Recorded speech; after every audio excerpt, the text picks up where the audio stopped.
Hello friends, कैसे हैं आप लोग। तो फ्रेंड्स, आज आपका जो क्लास होगा पॉलिटी का, यह महान्यायवादी तथा नियंत्रक एवं महालेखा परीक्षक से रिलेटेड जितने भी इम्पोर्टेंट प्रश्न हैं सभी को इस वीडियो में डिस्कस करेंगे। फ्रेंड्स, तैयारी 4 के लिए यह चैप्टर आपका बहुत ही इम्पोर्टेंट है।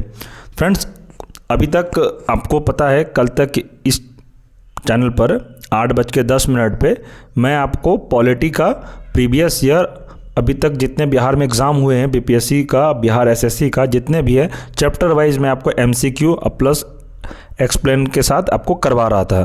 तो फ्रेंड्स, आज उस क्लास को मैं रोक दिया क्योंकि फ्रेंड्स बहुत से लोगों का कमेंट आ रहा था कि सर महान्यायवादी तथा नियंत्रक महालेखा परीक्षक से रिलेटेड बहुत सारे प्रश्न एग्जाम में देखने को मिला है, चाहे पीजीटी का तैयारी करें, चाहे फिर टीजीटी का, या फिर प्राइमरी या 6 to 8 का, किसी भी क्लास के लिए यह चैप्टर बहुत ही इम्पॉर्टेंट है और इस चैप्टर से बहुत सारा प्रश्न देखने को मिला है। इसलिए फ्रेंड्स, आपको टेंशन नहीं लेना। आज मैं इस थ्योरी को कंप्लीट करवा देता हूं। कल से आपका जो टाइम शेड्यूल था previous year MCQ chapter wise जो मैं करवा रहा था वो कंटिन्यू चलता रहेगा, आपको उसका टेंशन नहीं लेना है। ये नहीं कि सर अब वो बंद कर दिए, नहीं, 3 चैप्टर मैंने करवा दिया था और कल से फिर से इसी टाइम पर आपका उसके आगे राष्ट्रपति से रिलेटेड जितने भी इंपॉर्टेंट प्रश्न होंगे सभी को करवा दिया जाएगा। फ्रेंड्स, ये भी क्लास आपके लिए ज़रूरी है क्योंकि थ्योरी भी तो पढ़ना ज़रूरी है। जब आप अच्छे से पढ़ लेते हैं तो आपका एग्ज़ाम में कहीं से भी प्रश्न पूछेगा, आपका एग्ज़ाम में नहीं छूटेगा। और तैयारी 4 में यहाँ से प्रश्न आपका 100% बनेगा, चाहे पीजीटी का तैयारी करो चाहे फिर टीजीटी के लिए। पॉलिटी सभी को पढ़ना है और आपको पता है कि यहाँ से प्रश्न पूछा जाता है। मैं आपको बताऊंगा कि तैयारी 3 में पीजीटी में कौन सा प्रश्न पूछा गया था और टीजीटी में कौन सा प्रश्न पूछा गया था। और फ्रेंड्स, मैं आपको कल एक वीडियो में पूरा टाइम शेड्यूल बता दूंगा कि कितने बजे कौन से क्लास होगा। इसमें आप लोग भी बहुत कंफ्यूज रहते हैं कि सर किस टाइम पे लाइव क्लास लेंगे, पता नहीं चलता है। बहुत सारे लोग टेलीग्राम पर भी नहीं ज्वाइन किए, इसलिए बहुत को पता नहीं चलता है। इसलिए फ्रेंड्स, टेंशन नहीं लेना है। कल एक वीडियो में मैं अपना टाइम शेड्यूल बता दूंगा किस टाइम पर कौन से क्लास होगा, जिस वजह से आप लोग भी पहले से रेडी रहिएगा। क्योंकि जब टाइम पता रहता है कि इस टाइम पर इस चैप्टर का क्लास होगा तो आप लोग भी अच्छे से रेडी रहिएगा उस टाइम पर फ्री होके, जिससे आपका भी तैयारी अच्छे से होता रहे। तो टेंशन मत लीजिए फ्रेंड्स, कल आपको एक वीडियो मिल जाएगा, उसमें आपको टाइम शेड्यूल के बारे में सारा जानकारी दे दिया जाएगा। चलिए, आज का प्रश्न हम लोग देखते हैं। दिया है कि भारत के 3 विधि अधिकारी हैं, कौन कौन, देखते हैं। पहला, भारत का महान्यायवादी जिसको हम लोग अटॉर्नी जनरल ऑफ इंडिया बोलते हैं इंग्लिश में। दूसरा है भारत का महाअधिवक्ता जिसको हम लोग सॉलिसिटर जनरल ऑफ इंडिया बोलते हैं, ये केंद्र सरकार रखते हैं इसको सॉलिसिटर। आगे भारत के अपर महाअधिवक्ता जिसको additional solicitor general of India बोलते हैं। पहला फ्रेंड्स होता है भारत का महान्यायवादी, ये अटॉर्नी जनरल ऑफ इंडिया होते हैं, सबसे सीनियर यही होते हैं। दूसरा होता है भारत का महाधिवक्ता जो होते हैं एडवोकेट, सॉलिसिटर जनरल। अभी हम लोग का कौन है सॉलिसिटर जनरल, ये तुषार मेहता है। तीसरा है भारत के अपर महाधिवक्ता यानी कि एडिशनल, अगर ये एब्सेंट रहेंगे सॉलिसिटर तो एडिशनल जो रहते हैं उनके एब्सेंट में ये कार्य उनका सारा करते हैं, इसे भी आप ध्यान रखिएगा। देखिए फ्रेंड्स, मैं आपको इसमें हाईलाइट भी कर दिया हूँ कौन कौन प्रश्न आपके लिए इंपॉर्टेंट हो सकता है तैयारी 4 में।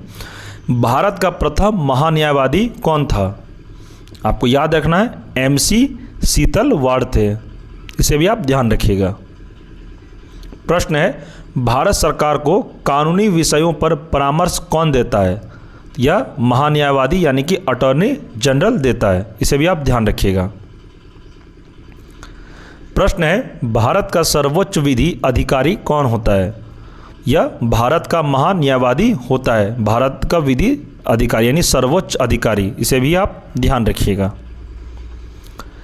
प्रश्न है, भारत का महान्यायवादी किसका विधि सलाहकार होता है, इसका सही आंसर है भारत सरकार का। फ्रेंड्स, आज बहुत सारे लोग मुझे टेलीग्राम पर मैसेज किए थे कि सर आप अपना कॉन्टैक्ट नंबर हमें दे दीजिए, मुझे नहीं मिला है। तो मैं आपको अपना कॉन्टैक्ट नंबर दे देता हूँ, किसी भी तरह का कुछ क्वेश्चन पूछना हो या किसी भी तरह का कुछ परेशानी हो आप हमें कांटेक्ट कर सकते हैं। PDF नोट से रिलेटेड या किसी भी तैयारी 4 से प्रश्न हो आपका, आप हमसे जुड़कर पूछ सकते हैं। नंबर नोट करिए, 970949 27320। नोट कर लिए, फिर से मैं दोहरा देता हूँ, 9709427320। फ्रेंड्स, इस नंबर पे मैं अपना आपको पर्सनल नंबर दिया, इस नंबर पे आप हमें व्हाट्सएप मैसेज भी कर सकते हैं, आप हमें कॉल करके भी पूछ सकते हैं। आपको अगर कोई तरह का प्रॉब्लम हो एग्ज़ाम से रिलेटेड, आपको अगर पीडीएफ नोट्स नहीं मिला है, कौन सा क्लास आप तैयारी कर रहे हैं, कौन सा आपको सब्जेक्ट का क्लास चाहिए, आप हमें बता सकते हैं। आप हमें टेलीग्राम पर भी मैसेज कर सकते हैं, कोई दिक्कत वाली बात नहीं है। आप अपना प्रश्न कमेंट सेक्शन में भी पूछ सकते हैं। अगर किन्हीं को लगता है कि नहीं मुझे सर से बात करनी है, तो आप इस नंबर पर हमें कॉन्टैक्ट कर सकते हैं। चलिए नेक्स्ट प्रश्न देखते हैं।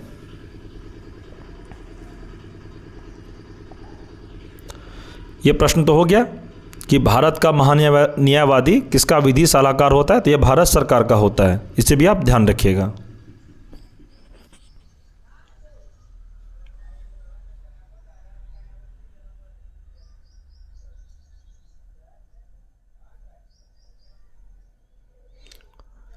भारत के 3 विधि अधिकारी, ये तो मैं आपको अभी बता दिया फ्रेंड्स, भारत का महान्यायवादी, भारत का महाधिवक्ता और भारत के अपर महाधिवक्ता।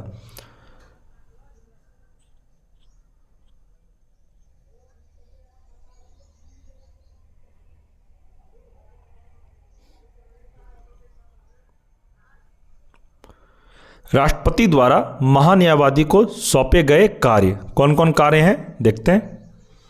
भारत सरकार से संबंधित मामलों को लेकर उच्चतम न्यायालय में भारत सरकार की ओर से पेश होना। दूसरा है संविधान के अनुच्छेद 143 के अंतर्गत राष्ट्रपति की ओर से उच्चतम न्यायालय में भारत सरकार का प्रतिनिधित्व करना। सरकार से संबंधित किसी मामले में उच्च न्यायालय में सुनवाई का अधिकार, इसे भी आप ध्यान रखिएगा।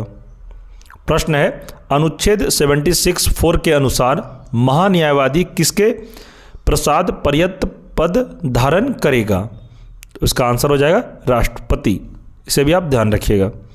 इंपॉर्टेंट पॉइंट है कि भारत के महान्यायवादी को संसद के दोनों सदनों में बोलने, कार्यवाहियों में सम्मिलित होने, किसी भी संसदीय कमेटी का सदस्य होने का अधिकार है, परंतु वोट देने का अधिकार नहीं है। इसका मतलब ये हुआ फ्रेंड्स कि राष्ट्रपति को दोनों सदनों में कार्यवाही के समय में सम्मिलित हो सकते हैं, लेकिन कार्यवाही में जो वोट पड़ता है लोकसभा और राज्यसभा में, वो राष्ट्रपति अपना वोट नहीं दे सकते हैं, इसे भी आप ध्यान रखिएगा। ये प्रश्न भी आपको एग्जाम में पूछा जाएगा। प्रश्न है सॉलिसिटर जनरल कौन होता है, तो यह महान्यायवादी का अधीनस्थ होता है। प्रश्न है वर्तमान में भारत के महान्यायवादी कौन है, तो यह के वेणुगोपाल है। फ्रेंड्स ये अभी नहीं है, मैं आपको बता दिया, बट ये है नहीं अभी, के वेणुगोपाल अभी नहीं है। वर्तमान में भारत के महान्यायवादी कौन है, आपको याद रखना है, आर वेंकटरमनी है। क्या हो जाएगा, भारत के वर्तमान न्यायवादी कौन है, आर वेंकटरमनी है, तो इसे भी आप ध्यान रखिएगा। प्रश्न है महान्यायवादी का पद संविधान के अनुच्छेद 76 के अंतर्गत एक संवैधानिक पद है, जबकि महाधिवक्ता का पद संवैधानिक न होकर मात्र वैधानिक है, इसे भी आप ध्यान रखिएगा। प्रश्न है भारत के प्रथम नियंत्रक एवं महालेखा परीक्षक कौन थे, इसका सही आंसर हो जाएगा वी नरहरि राव, इसे भी आप ध्यान रखिएगा। प्रश्न है राज्य सरकार को कानूनी विषयों पर कौन परामर्श देता है, तो यह महाधिवक्ता देते हैं। प्रश्न है संसद की लोक सेवा समिति की बैठक में कौन उपस्थित रहता है, इसका सही आंसर हो जाएगा भारत का नियंत्रक एवं महालेखा परीक्षक।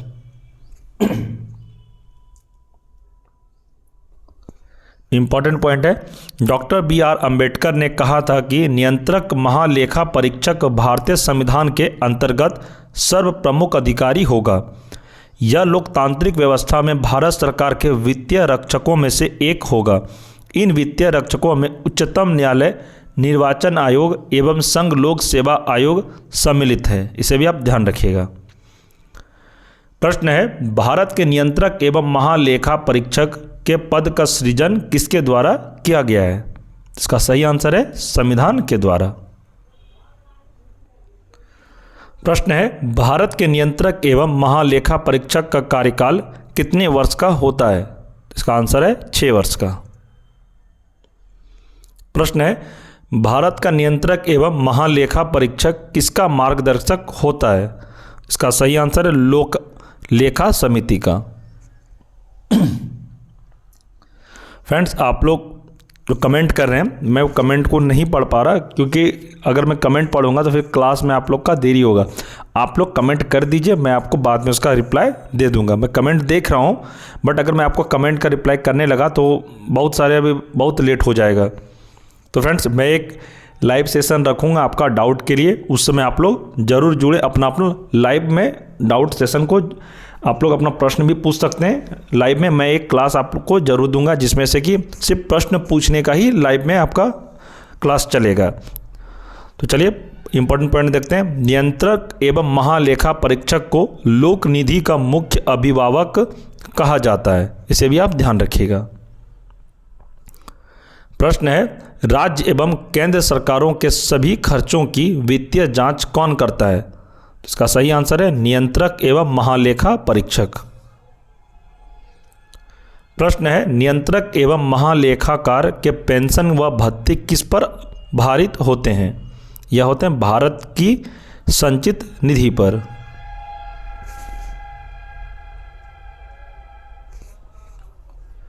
भारत के नियंत्रक एवं महालेखा परीक्षक से संबंधित अनुच्छेद देखते हैं कौन कौन अनुच्छेद हैं। 148 अनुच्छेद, इसमें कहा गया है कि भारत के नियंत्रक एवं महालेखा परीक्षक के नियुक्ति एवं पद मुक्ति से रिलेटेड दिया हुआ है। 149 नियंत्रक एवं महालेखा परीक्षक के कार्य एवं शक्तियां।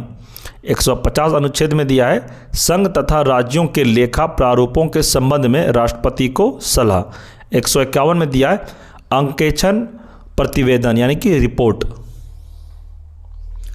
तो फ्रेंड्स, महान्यायवादी तथा नियंत्रक महालेखा से रिलेटेड जितने भी इंपॉर्टेंट प्रश्न थे मैंने इस वीडियो में आपको कंप्लीट करवा दिया। और यकीन मानिए फ्रेंड्स, आप किसी भी क्लास का तैयारी कर रहे हैं, आपका यहाँ से अगर प्रश्न एग्जाम में पूछा गया तैयारी 4 में भी, तो ध्यान रखिएगा इस क्लास से ही आपको प्रश्न पूछा जाएगा, क्योंकि जितने भी इंपॉर्टेंट प्रश्न थे मैंने इस वीडियो में आपको कंप्लीट करा दिया और इससे बाहर आपका एक भी प्रश्न नहीं जाएगा। क्योंकि फ्रेंड्स, मैं इसलिए इतना दावे के साथ कहता हूँ क्योंकि मैंने अभी तक बीपीएससी का जितने भी एग्ज़ाम बीपीएससी कंडक्ट कराई प्राइमरी से लेकर पीजीटी तक, सभी का मैंने प्रीवियस ईयर एनालिसिस किया है। उसके बाद ही मैं आपको क्लास करवा रहा हूँ जो आपके लिए इम्पॉर्टेंट है। आपको पता भले नहीं चलेगा कि आपके लिए क्या इंपॉर्टेंट है, बट मैं पढ़ा रहा हूँ तो मुझे पता है कि आपके लिए क्या इंपॉर्टेंट हो सकता है। प्रश्न करवाने का फ्रेंड्स, ये चैप्टर से मैं आपको कम से कम 500 प्रश्न करवा सकता हूँ, लेकिन वो इम्पॉर्टेंट नहीं है। मुझे वीडियो लॉन्ग करने में कोई दिक्कत नहीं है, मैं वीडियो आपका 1 से 2 घंटे की भी क्लास बहुत सारा प्रश्न करवा दूं, बट वो सब इम्पॉर्टेंट है ही नहीं, इसलिए मैं आपको नहीं करवाता। बहुत सारे लोग मुझे मैसेज भी कर रहे थे, सर थोड़ा वीडियो और लॉन्ग करिए, इसमें और भी क्वेश्चन ऐड करिए। तो मैं उन्हें भी आप इस वीडियो के माध्यम से समझा देता हूँ कि आप बहुत सारे के चक्कर में बहुत कुछ छोड़ देते हैं। आपको ये बात समझ में नहीं आता है, आप पहली बार एग्ज़ाम दे रहे होंगे तो आपको बहुत कुछ नहीं पता है। आपको मैं डिमोटिवेट नहीं कर रहा, बट मैं आपको समझा रहा हूँ एज ए टीचर। आप इसका बुरा नहीं मानिए, मैं बस आपको उतना ही बता रहा हूँ जितना आपके लिए ज़रूरत है। और मैं आपको एनसीईआरटी भी बहुत सारा प्रश्न आपको देखने को मिलेगा, लेकिन मैं आपको एनसीईआरटी में उतना ही प्रश्न करवा रहा हूँ जो प्रश्न आपके एग्ज़ाम में ज़रूरत है। बीपीएससी अभी तक जितना एग्ज़ाम ली है और जहाँ से ज़्यादा तक प्रश्न पूछा गया, मैं आपको वहीं से प्रश्न करवा रहा हूँ। आप मेरे अगर कहने पे चलते हैं तो आपको मैं जितना क्लास करवाता हूँ आप अच्छे से क्लास कर लीजिए, आपका प्रश्न नहीं छूटेगा, ये मैं गारंटी के साथ कहता हूँ। और आप सभी के लिए प्राइमरी से पीजीटी तक एक नोट्स मैं बना रहा हूँ जीके जीएस का, जिसमें से कि पॉलिटी अलग होगा, ज्योग्राफी अलग होगा, साइंस, फिजिक्स, केमिस्ट्री अलग होगा। सभी चैप्टर का अलग अलग नोट्स मैं आप लोगों को प्रोवाइड करवा दूंगा। उस नोट्स का कोई पैसा नहीं। आज भी मुझे बहुत लोगों ने मैसेज किया, सर जो आप नोट्स के बारे में बोले हैं वो कब देंगे, मुझे देंगे कि नहीं देंगे, आप उनका कितना चार्जेस लगेगा, मैं आपको पैसा भी ट्रांसफ़र कर दूंगा। तो बिल्कुल फ्री है। अगर आपको कोई कह भी रहा है, क्योंकि कुछ स्टूडेंट्स, कुछ लड़कियां मुझे मैसेज की थी अभी कुछ देर पहले कि सर मुझे ग्रुप से टेलीग्राम से ग्रुप से कोई लड़का मैसेज किया कि आपको पीडीएफ चाहिए सर का, तो आप हमें इतना पैसा सेंड करिए, आपको नोट्स मिल जाएगा। लेकिन फ्रेंड्स, कोई अगर ये बात कह रहा है मेरे नाम पर, तो आप बिल्कुल भी उसे पैसा ट्रांसफ़र नहीं करिए। ये पीडीएफ मैं अभी प्रोवाइड करवाया ही नहीं हो, तो कौन पैसा आपसे लेके पीडीएफ देगा। ये पीडीएफ बिल्कुल फ्री होगा और आप सभी को मिलेगा, इसका कोई पैसा नहीं है। मैं हर वीडियो में कहता हूँ, अगर आपको कोई मैसेज कर भी रहा है कि सर का एनसीईआरटी का मुझे आपको दे दूंगा पीडीएफ नोट्स, जो सर बोले हैं उसका इतना पैसा लगेगा, तो आप बिल्कुल भी नहीं दीजिए। अगर कोई पैसा का डिमांड करता है तो आप पहले मुझे मैसेज करिए कि क्या सही है क्या गलत है। ऐसे नहीं, क्योंकि कुछ गर्ल्स किसी स्टूडेंट को मैसेज और पेमेंट करके उनको स्क्रीनशॉट भी देके भेज दिए थे। मुझे भी स्क्रीनशॉट उन्होंने भेजा कि देखिए सर इस नंबर पे मैंने इतना पेमेंट कर दिया, बट उन्होंने मुझे कोई नोट्स नहीं दिया। इसलिए मैं कहता हूँ नोट्स अभी मैं प्रोवाइड करवाया ही नहीं हूँ। नोट्स तैयार हो रहा है लगभग, और कुछ दिन बाकी है, उसके बाद तैयार हो जाएगा। तो आप सभी को फ्री में दिया जाएगा, उसका क्लास भी करवा दूंगा और आपको फ्री में दिया जाएगा इंपॉर्टेंट एनसीईआरटी नोट्स। और जो लोग अभी तक पैसा दे दिए, आप लोग रुक जाइए अब, और कोई स्टूडेंट इसमें नहीं फंसे। कोई अगर आपको मैसेज कर रहा है ग्रुप से भी, तो आप उनके बात पे मत आइए, आप मुझे डायरेक्ट पहले मैसेज करिए क्या सही है क्या गलत है। ये नहीं कि आप पहले मेरे नाम पर आपसे कोई पैसा ले लिया, फिर आप मुझे बोल रहे हो कि सर आपके ही कोई थे स्टाफ मेरे से पैसा ले लिए। तो हमारा कोई भी स्टाफ नहीं फ्रेंड्स, और जितना भी है मुझे पता है कि अभी मैं एनसीईआरटी नोट्स प्रोवाइड करवाया ही नहीं हूँ। इसलिए आप लोग किसी के चक्कर में ना पड़े। नोट्स बिल्कुल फ्री होगा, ये आप ध्यान रखिए। नोट्स का कोई पैसा नहीं। क्लास भी आपको यूट्यूब पर फ्री मिलेगा।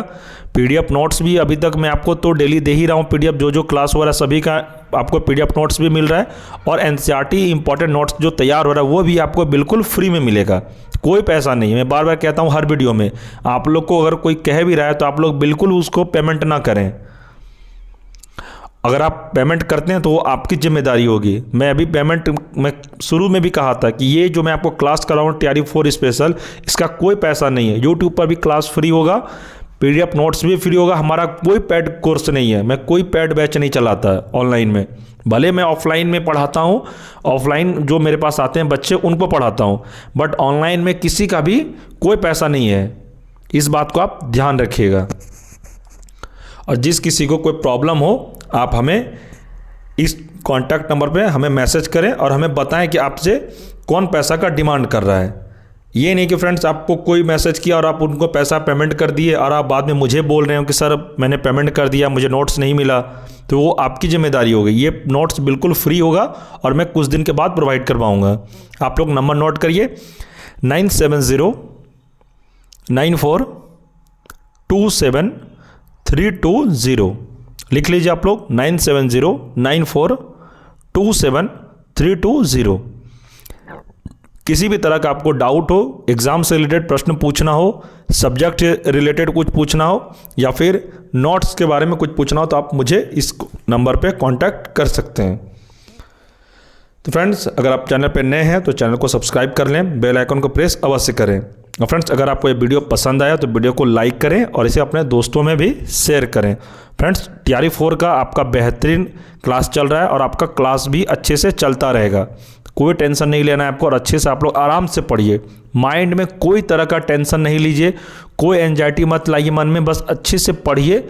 आपका रिजल्ट 100% TRE 4 में होगा। TRE 5 का आप लोग बिल्कुल भी ऑप्शन में नहीं रखना है आपको। अगर रिजल्ट लेना है तो TRE 4 में ही लेना है, नहीं तो फिर नहीं। याद रखना है आपको, इस बात को लेके चलिए। और जितना मेरे से होगा मैं आपको सारा क्लास नोट्स PDF मटेरियल जितना वो सभी मैं प्रोवाइड करवाऊंगा। आपके एग्ज़ाम में जितना ज़रूरत होगा मैं सभी को आपको प्रोवाइड करवा दूंगा। बस आप लोग अच्छे से पढ़िए। मैं बार बार कहता हूँ आप लोग मेहनत करिए घर पे।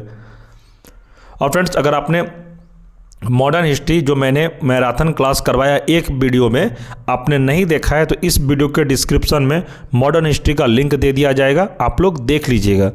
वह एक वीडियो में पूरा मैराथन क्लास कंप्लीट करवा दिया गया है एनसीईआरटी बेस्ड, उसमें सारा एनसीईआरटी का ही चैप्टर को इंक्लूड किया गया है पूरा। अगर आप अच्छे से मॉडर्न हिस्ट्री एक वीडियो में वाला देख लेते हैं जो मैंने चैनल पे करवाया है, उसके बाद आपको किसी और का भी मॉडर्न हिस्ट्री का क्लास देखना नहीं पड़ेगा और एग्ज़ाम में आपका एक भी प्रश्न नहीं छूटेगा मॉडर्न हिस्ट्री में, मैं ये दावे के साथ आपको कह सकता हूँ।